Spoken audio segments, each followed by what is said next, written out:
ስሜ ኒኮል ሃድሰን እባላለሁ። በካሊፎርኒያ ውስጥ ስኖር የ45 ዓመት ሴት ነኝ።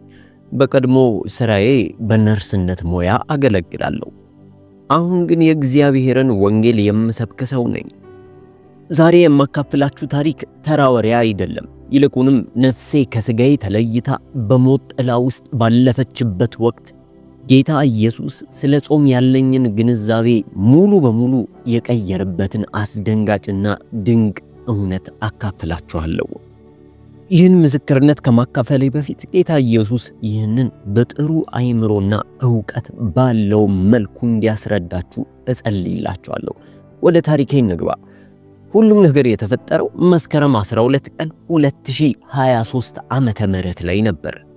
ማለትም ከዛሬ 3 ዓመት በፊት እግዚአብሔር ረድቶኝ ውሃ ብቻ በመጠጣት ለ7 ቀናት በጾም ላይ ነበርኩ። ጾም በመንፈሳዊ ሕይወቴ ውስጥ የተለመደ ቢሆንም የዚህን ሰሞን ግን ለየት ያለ ነገር ነበረው።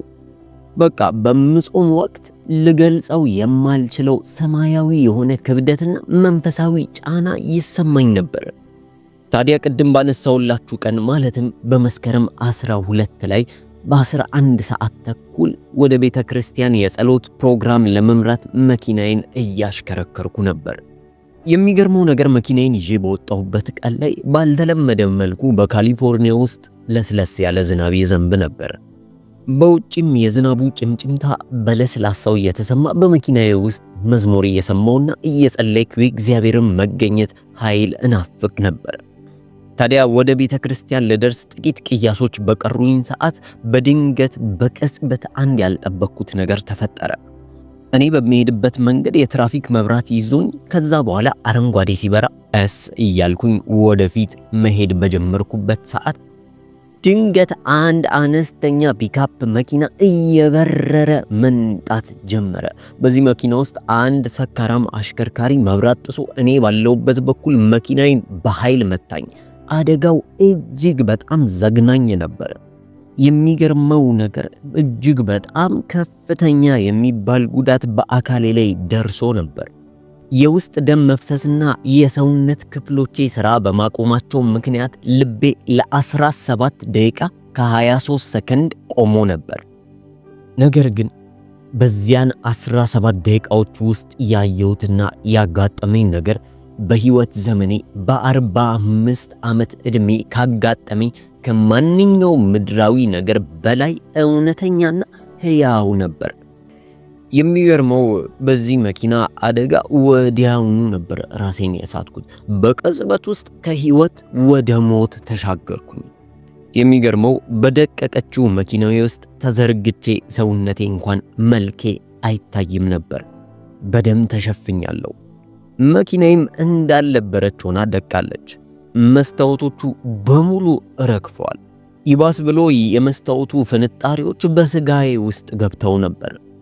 በፍጹም መልኬን፣ ፊቴን መለየት አይቻልም።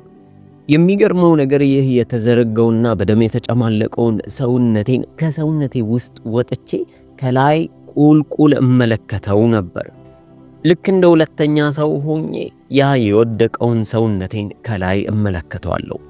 ሁሉም ነገር ከነበርኩበት ስፍራ ሆኜ በግልጽ አየውና እመለከተው ነበር።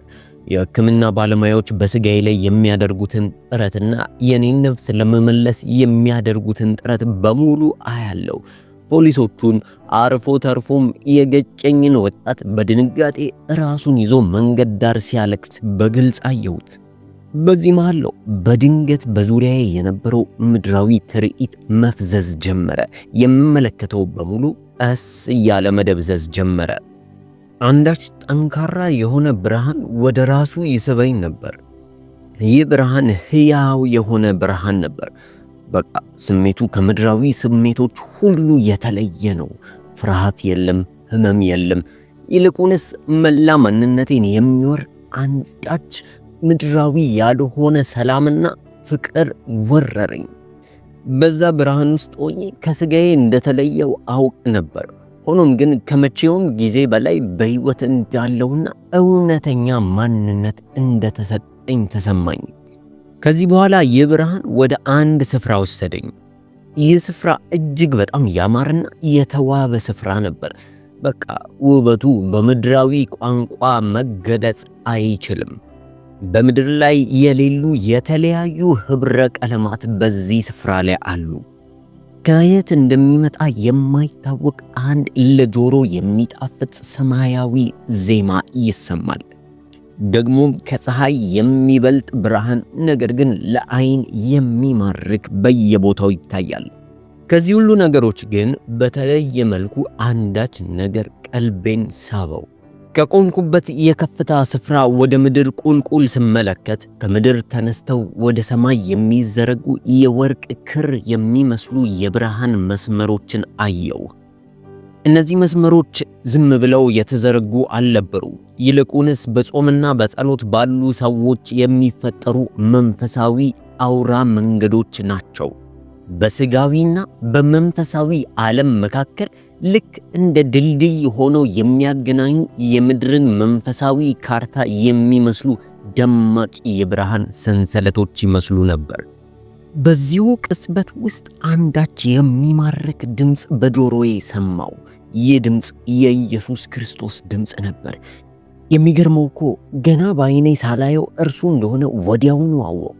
ድምፁ በመላ ማንነቴ ውስጥ እያስተጋባ እንዲህ አለኝ፣ ኒኮላ፣ ዓይንሽ ያላየውን ጆሮሽም ያልሰማውን ላሳየሽ ዘንድ ወደዚህ አመጣውሽ።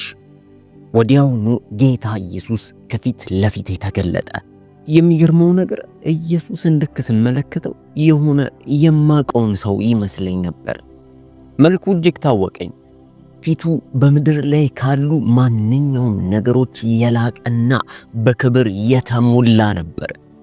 ከእርሱ ውስጥ ንጹሕ የሆነ ፍቅር ይወጣል። ስልጣንና ኃይል ማዕበል ሆኖ ያጥለቀልቀኝ ነበር።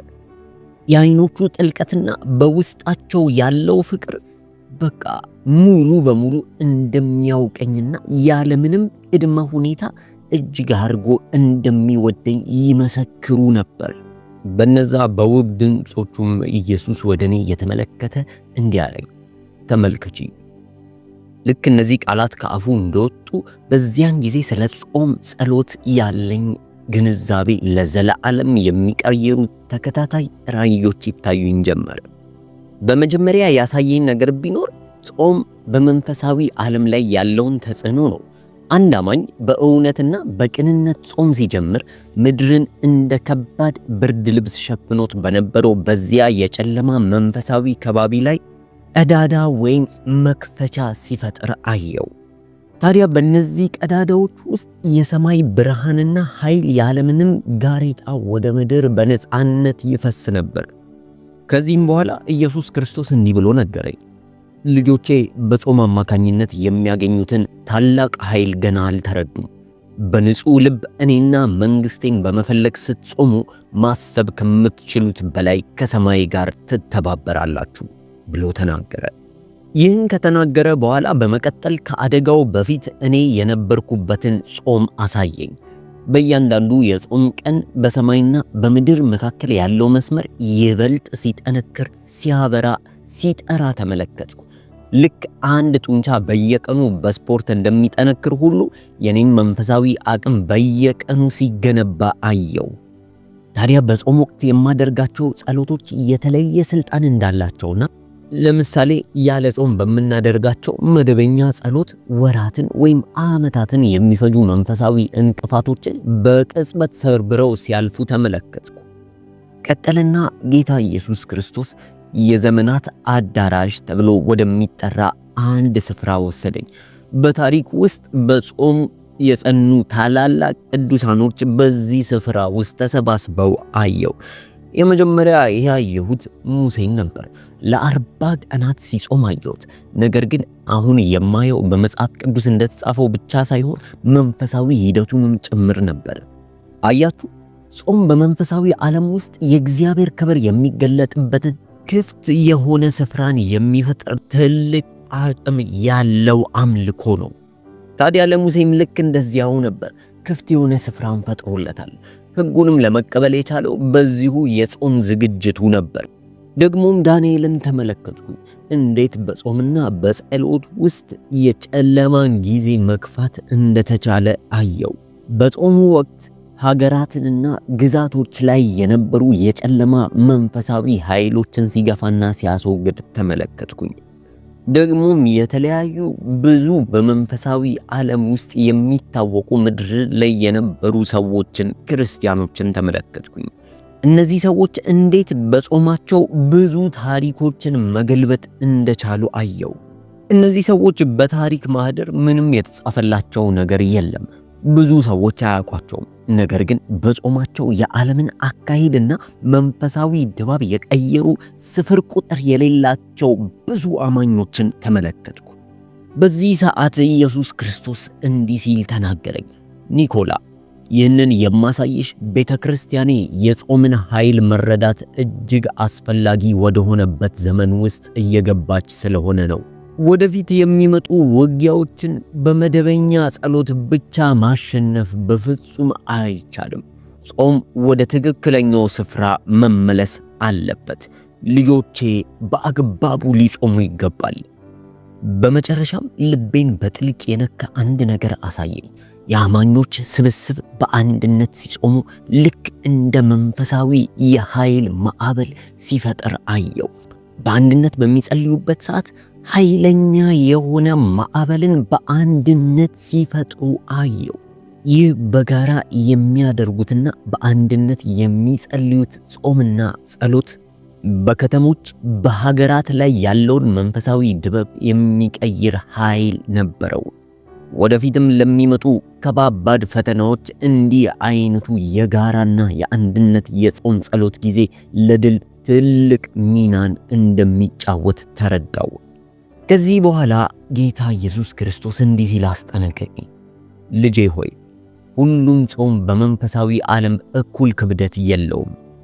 ይህንንም እንደተናገረ ያኔ የተለያዩ የጾም ጸሎቶች አይነቶችና ውጤታቸውን በግልጽ ሁኔታ አሳየኝ። የመጀመሪያው ብዙ ሰዎች የሚወድቁበትና የሚገኙበት ነው። ለምሳሌ ለታይታ፣ ለሰው እንዲታይ ወይም ደግሞ ሃይማኖታዊ ግዴታዬን ለወጣር በሚል ስሜት የሚደረግ የጾም አይነት ነው። የሚያሳዝነው ነገር ግን በዚህ አይነት ሁኔታ የሚደረግ ጾምና ጸሎት በመንፈሳዊ ዓለም ላይ ምንም አይነት ጭረት ስላለመፍጠሩ አየው። ምንም አይነት ዋጋ የለውም። እንዲያውም እንደዚህ አይነቱ ጾም እንደ ደረቅ ድንጋይ የሚቆጠርና ምንም ሰማያዊ ምላሽ የሌለው ባዶ ልምምድ ነው። በአንጻሩ ግን በትህትና የተሞላ በእውነተኛ ንስሐና ወደ እግዚአብሔር ለመቅረብ ባለው ንጹህ ጥማት የሚደረግ ጾም ያ ሰማያዊ ኃይልን እንደ መብረቅ የሚቀሰቅስ ታላቅ መሳሪያ ሆኖ አየሁት። ከሁሉ በላይ ያስገረመኝ ግን ጌታ ኢየሱስ ያሳየኝ ሌላ ሚስጥር ነበር። ጾም መንፈሳዊ የዘረመል ወይም ደግሞ መንፈሳዊ ዲኤንኤ አወቃቀራችንን እንዴት እንደሚቀይረው አየው። አዎ፣ ብታምኑም ባታምኑ በጾም ወቅት መንፈሳዊ ህዋሶቻችን እንደ አዲስ የእድገት ማሻሻያ እንደሚያደርጉ አየው። ለረጅም ጊዜያት የሚጾሙ ሰዎች በውስጣቸው አዲስ መንፈሳዊ የመገናኛ መስመሮች ሲዘረጉላቸው ተመለከትኩኝ። የሚገርመው ነገር እነዚህ ረጅም ጊዜ የሚጾሙ ሰዎች የጾም ካበቃ በኋላ ራሱ ግለሰቦቹ በከፍተኛ የመንፈሳዊ ንቃት ወይም ደግሞ የመለየት ጸጋ ሲጨመርላቸው እንዲሁም በታላቅ መንፈሳዊ ስልጣን ሲንቀሳቀሱ አየው። መንፈሳዊ ስልጣናቸው እየጨመረ ይሄድ ነበር። ኢየሱስ ክርስቶስ እንዲህ ሲል አብራራለኝ። ብዙዎቹ ልጆቼ ጾም ጸሎት ሲያደርጉ ወይም ደግሞ ጾምን የሚመለከቱት ልክ እኔን አንድ ነገር ለማስገደድ ወይም ደግሞ ሐሳቤን ለማስቀየር እንደሚመስላቸው አውቃለሁ። ነገር ግን የጾም ጸሎት ትርጉም ከዛ የራቀ ነው። ጾም እኔን ለማሳመን ሳይሆን ጾም ማለት ልጆቼ ቀድሞውኑ ላደርግላቸው ከፈለኩት ነገር ጋር ለማጣጣም የሚያደርጉት ዝግጅት ነው። ልጆቼ በሚጾሙበት ጊዜ መንፈሳዊ ፍሪኩዌንሲያቸው ከሰማይ ሞገድ ጋር ይገናኛል። ኢየሱስ ከተናገረው ነገር ውስጥ አንድ ትልቅ እውነት ተረዳው። ይህ ማለት ጾም እግዚአብሔርን መቀየር ሳይሆን እኛን ቀይሮ ከእግዚአብሔር ፈቃድ ጋር ማሰለፍ መሆኑን አወቅኩኝ። በመቀጠልም ጾም ጸሎት በመንፈሳዊ ውጊያ ላይ ያለውን ትልቅ ድርሻ አየው። የሚጾሙ አማኞች ከተለመደው መንፈሳዊ ትጥቅ በተጨማሪ ሌላ ልዩ ሰማያዊ የጦር ዕቃ የለበሱ ይመስሉ ነበር። በጾም ወቅት የሚጸልዩት ጸሎት ልክ እንደ ረቂቅ የጦር መሳሪያ ኢላማውን ሳይስት ጠላትን በኃይል ሲመታ ተመለከትኩ። ይሁን እንጂ በዚህ ሁሉ ውስጥ አንድ አብሮት ያለ ትልቅ ማስጠንቀቂያም ነበር። ጠላት የጾምን ኃይል በሚገባ ስለሚያውቅ የሚጾሙ ሰዎችን ለይቶ ኢላማ እንደሚያደርግ ተመለከቱ። በኋላም ጌታ ኢየሱስ ክርስቶስ እንዲህ ሲል አጥብቆ አሳሰበኝ። በጾም ወቅት ጥበቃ ማግኘት እጅግ በጣም ወሳኝ ነው። ሁል ጊዜ በደሜና በቃሌ ጥላ ስር ሁኚ። በራስሽ ጉልበት ወይም በራስሽ ጥበብ ለመጾም አትሞክሪ፣ ይልቁንስ በኔ ተደገፊ አለኝ። ከዚህም በኋላ ኢየሱስ በመንፈሳዊ ስልጣንና በጾም ጸሎት መካከል ያለውን ጥልቅ የሆነ ልዩነት አሳየኝ።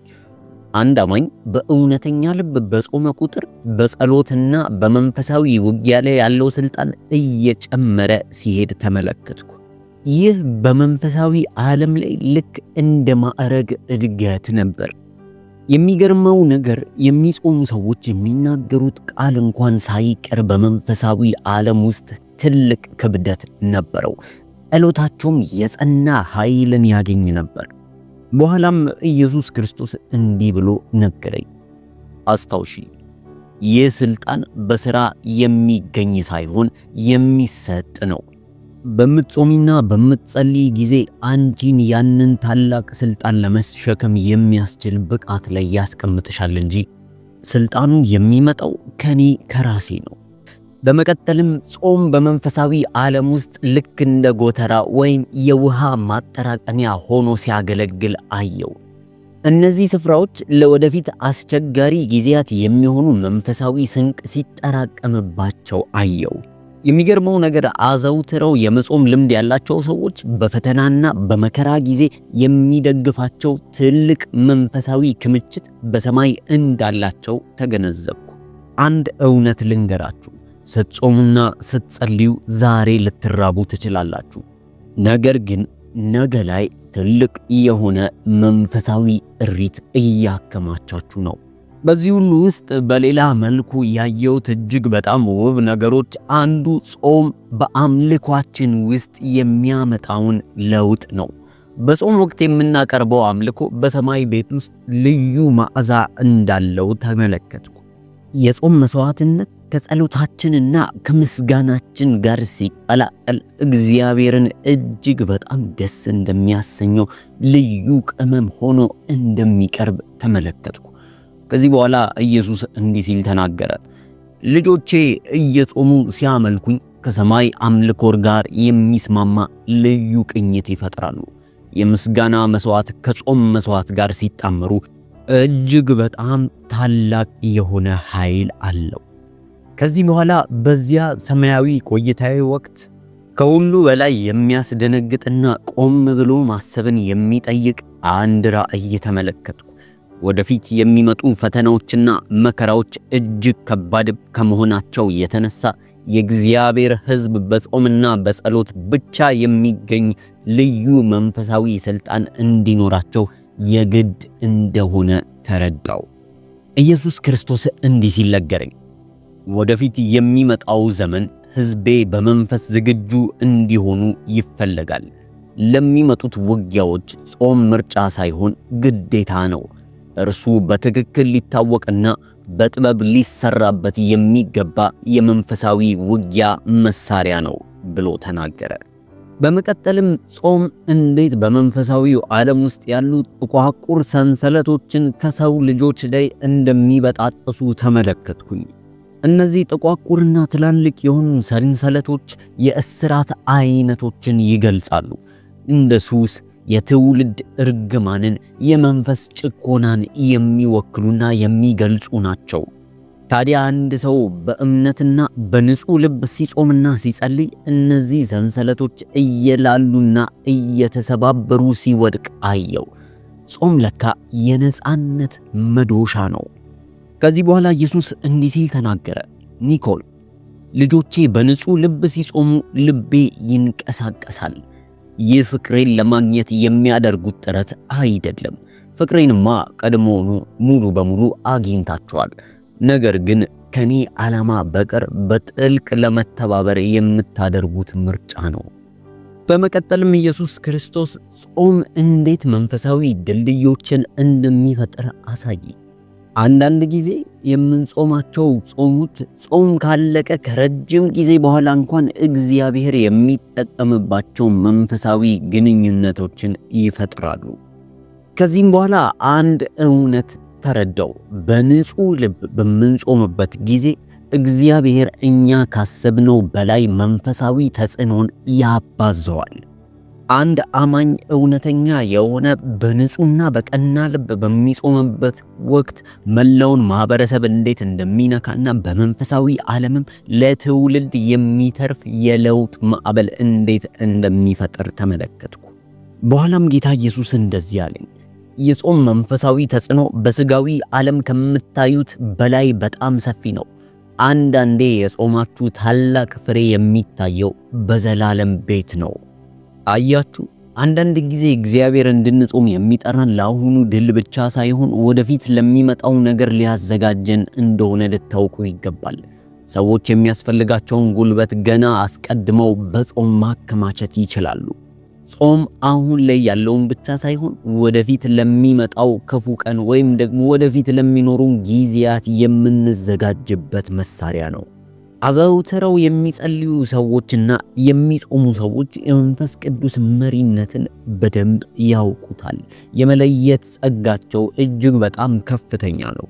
ነገር ግን ከሁሉም ነገር በላይ ጾም ከኢየሱስ ክርስቶስ ጋር ያለንን ጥልቅ ቅርበት ይጨምረዋል። ጾምና ጸሎት በነፍሳችን ውስጥ ለእግዚአብሔር መገኘት ሰፊ ስፍራን ይፈጥራል። በስተመጨረሻም በሰማይ የነበረኝ ቆይታ ሊያበቃ ሲል ጌታ ኢየሱስ ክርስቶስ አንድ የመጨረሻና ወሳኝ እውነትን ነገረኝ። እግዚአብሔር ሕዝቡን ወደ መጽሐፍ ቅዱስ ጾም እየጠራቸው እንደሆነ አየው። እንዲህም አለኝ፣ ያየሽውን ንገሪ። ቤተ ክርስቲያን ወደ መጽሐፍ ቅዱሳዊ ጾም እየጠሯት እንደሆነ ንገሪ። ጊዜው እጅግ በጣም አጭር ነው። ሕዝቤም እነዚህን እውነቶች ሊረዱ ይገባል ብሎ ተናገረ። ከዚህ በኋላ ሁሉ ነገር መጥፋት ከመጀመሩ በፊት ኢየሱስ ክርስቶስ በመጨረሻ ሊገልጽ በማይቻል ፍቅርና የርህራሄ እይታ ተመለከተኝ። መንፈሴ በደስታ ሊፈነዳ ደረሰ። እንዲህም አለኝ፣ ልጄ ሆይ አስተውይ። ኃይሉ ያለው በጾምና በጸሎት ውስጥ ሳይሆን ኃይሉ ያለው በእኔ ውስጥ ነው። በምትጾሚና በምትጸልይ ወቅት ቀድሞውኑ እኔ ላንቺ ላደርግልሽ ከፈለኩት ነገር ጋር እንድትተባበሪ ያዘጋጅሻል አለኝ። እነዚህን ቃላቶች ልክ እንደተናገረ በድንገት ከሰማይ ወጥቼ ወደ ታች ስወርድ ታወቀኝ። ወዲያውኑ በቅጽበት ውስጥ ራሴን ያገኘሁት ሆስፒታል ውስጥ በድንጋጤ በተዋጡ የሕክምና ባለሙያዎች ተከብቤ ነው። የሚገርመው ነገር ለ17 ደቂቃዎች ያክል በሕክምና ቋንቋው ሞታለች ተብሎ ከተደመደመ በኋላ ወደ ሕይወት መመለሴ ብቻ ሳይሆን ምንም አይነት የአንጎል ጉዳትም ሆነ ሌላ ጠባሳ ሳይኖርብኝ መገኘቴ እጅግ በጣም ሐኪሞቹን አስገርሟቸዋል። ዶክተሮቹ ይህንን ሲደመድሙ ተአምር ብለው ጠሩት። እውነትም ተአምር ነበር። ነገር ግን እነርሱ ያዩት ከተአምራቱ እጅግ በጣም ጥቂቱን ብቻ ነበር። በዚህ ሁሉ ውስጥ ብዙ ነገር እንደምትረዱ አልጠራጠርም።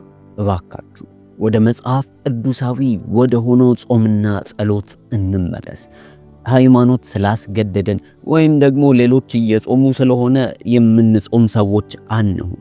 ይልቁንስ የእውነት እግዚአብሔርን እየፈለግን ጾም እና ጸሎት ውስጥ እንግባ። ጾም ግዴታ አይደለም፣ ይልቁንስ ከእግዚአብሔር ጋር ለመገናኘት የሚሆን ትልቅ ድልድይ ነው። ይህን ምስክርነት የምትሰሙት በአጋጣሚ አይደለም። ኢየሱስ ክርስቶስ ወደ ጥልቅ የጾም ግንዛቤ እየጠራችሁ ነው። ይህ ጥሪ እንደ ሃይማኖታዊ ግዴታ ሳይሆን ይልቁንስ ከሰማይ ጋር ለሚደረግ ጥልቅ አጋርነት የቀረበ ትልቅ ግብዣ ነው። ወደዚህ እውነት ለመምጣት ምንም ነገር እንዲያግዳችሁ አትፍቀዱ። እውነት ልንገራችሁ፣ መንፈሳዊ ዓለም በአይናችን ከምናየው ከማንኛውም ነገር በላይ እውነተኛ ነው። በጾም ውስጥ ለትውልድ የሚተርፍ ታሪክ መስራት እንችላለን። ጊዜው አሁን ነው። ኢየሱስ ክርስቶስ እየተጣራ ነው። ቤተ ክርስቲያን ምላሽ የምትሰጥበት ሰዓት ደርሷል። ለዚህ ጥሪ ምላሽ መስጠት ይፈልጋሉ? ከኛ ጋር የየካቲት ወር የጾምና የጸሎት ጊዜን አብረውን ያሳልፉ። የህብረት ጸሎትና የግል ጸሎት ጊዜ ስላለን እባካችሁ በዚህ በታች በምታዩት ቴሌግራም ቻናል ይቀላቀሉ። አሊያም ከታች በምትመለከቱት ስልክ ቁጥር ይደውሉልን። ኢየሱስ ክርስቶስ የሰጠንን መንፈሳዊ ግዴታዎች እንወጣ። ተባረኩ።